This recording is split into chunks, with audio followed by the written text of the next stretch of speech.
Luxembourg বা কাতার নয়, এবার মিশন 2026-এর লক্ষ্যে আমেরিকার কানসাস সিটিতে হাজির বিশ্বজয়ী আর্জেন্টিনা। বাস থেকে যখন লিওনেল মেসি ও তার দল নামছিল, চেনা সেই আত্মবিশ্বাস যেন পুরো বাতাসে ছড়িয়ে পড়ল। মাঠে নামার আগের প্রস্তুতিটাও কিন্তু মোটেও সহজ নয়। জিমের ভেতর এনজো ফার্নান্দেজ, হুলিয়ান আলভারেজদের ঘাম ঝরানো ওয়ার্কআউট দেখলেই বোঝা যায় ট্রফি ধরে রাখার ক্ষুধাটা তাদের এখনও কতটা তীব্র। তবে কঠিন এই অনুশীলনের মাঝেও দলের ভেতরের চিলমুড আর হাসি ঠাট্টা বলে দেয় মাঠের বাইরেও কতটা একতাবদ্ধ আলবিসেলেস্তেরা।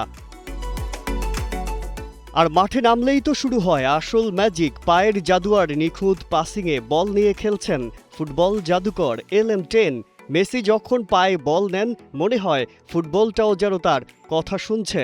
তরুণ তুর্কি গার্নাচো থেকে শুরু করে ডিপলেরা মেতে আছেন চেনা ছন্দে।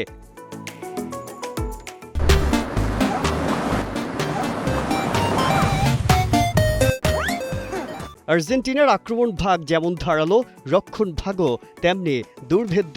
গোলপোস্টের নিচে ডাইভ দিয়ে বল সেভ করছেন মার্টিনেজ। সেই চেনা চিল চিৎকার আর গ্লাভস হাতে পোস্টের নিচে তার দেয়াল হয়ে দাঁড়ানো প্রতিপক্ষ স্ট্রাইকারদের জন্য এখনও এক বড় দুঃস্বপ্ন। বিশ্ব জয়ের এতগুলো দিন পার হয়ে গেলেও আলবিসেলেস্তেদের ধার কমেনি এক বিন্দুও। এই এনার্জি, এই ছন্দ আর এই হাসি কি আবারও সোনালি ট্রফিটা এনে দেবে আর্জেন্টিনাকে? সেই স্বপ্নে বিভোর football মদিরাও। Desk report, Kaler Kantho.